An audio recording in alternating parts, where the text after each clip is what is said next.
Parole de Dieu quotidienne.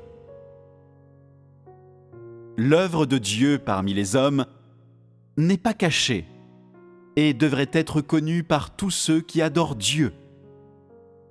Puisque Dieu a réalisé les 3 étapes de l'œuvre du salut parmi les hommes, l'homme devrait connaître l'expression de son tempérament et de son être au cours de ces 3 étapes de travail. Voilà ce qui doit être fait par l'homme. Ce que Dieu cache de l'homme est ce que l'homme est incapable d'atteindre et que l'homme ne devrait pas connaître. Alors que ce que Dieu révèle à l'homme est ce que l'homme devrait connaître et ce que l'homme devrait posséder. Chacune des 3 étapes de travail se fonde sur l'étape précédente. Elle n'est pas réalisée de façon indépendante, distincte de l'œuvre du salut. Bien qu'il existe de grandes différences entre les aires et le type de travail qui est réalisé dans chacune, en son fond, il s'agit toujours du salut de l'humanité et chaque étape de l'œuvre du salut est plus profonde que la précédente. Chaque étape de travail se fonde sur l'étape précédente qui n'est pas abolie. De cette façon, dans son œuvre qui est toujours nouvelle et jamais ancienne, Dieu exprime constamment un aspect de son tempérament qui n'a jamais été exprimé à l'homme et il expose toujours à l'homme son nouveau travail et son nouvel être. Et même si la vieille garde religieuse fait tout son possible pour y résister et s'y opposer ouvertement, Dieu fait toujours le nouveau travail qu'il a l'intention de faire. Son travail change toujours, et ainsi, il rencontre toujours l'opposition de l'homme. Donc aussi, son tempérament change toujours, de même que l'air et les bénéficiaires de son œuvre. En outre, il fait toujours un travail qui n'a jamais été fait auparavant, réalisant même un travail qui, pour l'homme, semble être une contradiction de son travail du passé, semble aller à contre-courant de ce travail précédent. L'homme est capable d'accepter seulement un type de travail ou un genre de pratique. Il est difficile aux gens d'accepter un travail ou des genres de pratiques qui sont en désaccord avec eux ou qui leur sont supérieurs.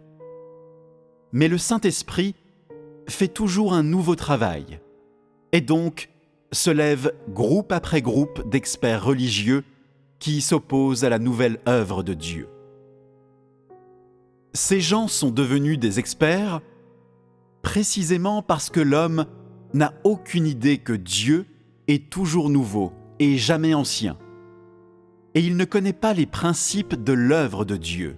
Et, en plus, il n'a aucune connaissance des nombreuses façons dont Dieu sauve l'homme.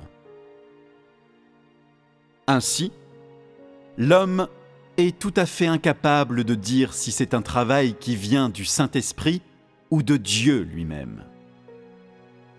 Beaucoup de gens adoptent le critère de discernement suivant. Si le travail correspond aux paroles qui ont précédé, ils l'acceptent. Et s'il y a des différences avec le travail précédent, ils s'y opposent et le rejettent. Aujourd'hui, ne vous conformez-vous pas tous à ce critère ? Les 3 étapes de l'œuvre du salut n'ont pas eu grand effet sur vous. Et il y a ceux qui croient que les 2 précédentes étapes de travail constituent un fardeau qu'il est tout simplement inutile de porter. Ils pensent que ces étapes ne devraient pas être annoncées aux masses et devraient être retirées dès que possible afin que les gens ne se sentent pas dépassés par les 2 premières étapes des 3 étapes de travail. La plupart croient que révéler les 2 premières étapes de travail est un pas de trop et n'est d'aucune aide à la connaissance de Dieu. C'est ce que vous pensez. Aujourd'hui, vous croyez tous qu'il est juste de penser ainsi. Mais le jour viendra où vous vous rendrez compte de l'importance de mon travail. Sachez que je ne fais aucun travail qui n'a pas de signification. Puisque je vous révèle les 3 étapes de travail, elles doivent donc être bénéfiques pour vous, puisque ces 3 étapes de travail sont au cœur de toute la gestion de Dieu. Elles doivent donc devenir le centre d'attention de tous les gens dans tout l'univers. Un jour, vous vous rendrez tous compte de l'importance de ce travail. Sachez que vous vous opposez à l'œuvre de Dieu ou utilisez vos propres conceptions pour évaluer le travail d'aujourd'hui, parce que vous ne connaissez pas les principes de l'œuvre de Dieu et parce que vous ne prenez pas le travail du Saint-Esprit suffisamment au sérieux. Votre opposition à Dieu et votre obstruction à l'œuvre du Saint-Esprit sont causées par vos conceptions et votre arrogance inhérente. Ce n'est pas que l'œuvre de Dieu soit erronée, mais que vous êtes naturellement trop désobéissant. Après avoir découvert leur foi en Dieu, certaines gens ne peuvent même pas dire avec certitude d'où vient l'homme. Et pourtant, ils osent faire des discours publics, évaluant les droits et les torts du travail du Saint-Esprit. Et ils sermonnent même les apôtres qui font le nouveau travail du Saint-Esprit, les critiquant et les interrompant.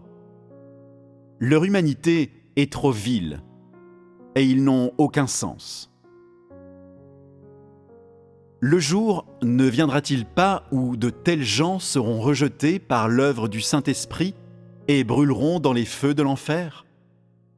Ils ne connaissent pas le travail de Dieu, mais critiquent son travail et essaient aussi d'enseigner à Dieu comment travailler. Comment de tels gens déraisonnables peuvent-ils connaître Dieu ? L'homme apprend à connaître Dieu durant le processus de sa recherche et de son expérience de Dieu. Ce n'est pas en le critiquant à volonté qu'il en arrivera à connaître Dieu par l'illumination du Saint-Esprit. Plus les gens connaissent Dieu, moins ils s'opposent à lui. Par contre, moins les gens connaissent Dieu, plus ils sont susceptibles de s'opposer à lui. Tes conceptions, ta vieille nature, ton humanité, ton caractère et tes perspectives morales sont le capital par lequel tu résistes à Dieu. Et plus tu es corrompu, dégénéré et vil, plus tu es l'ennemi de Dieu. Ceux qui ont des conceptions sérieuses et ont un tempérament vaniteux sont encore plus hostiles au Dieu incarné. Et ces gens sont les antéchrists. Si tes conceptions ne sont pas rectifiées, alors elles seront toujours contre Dieu. Tu ne seras jamais compatible avec Dieu et tu seras toujours séparé de lui.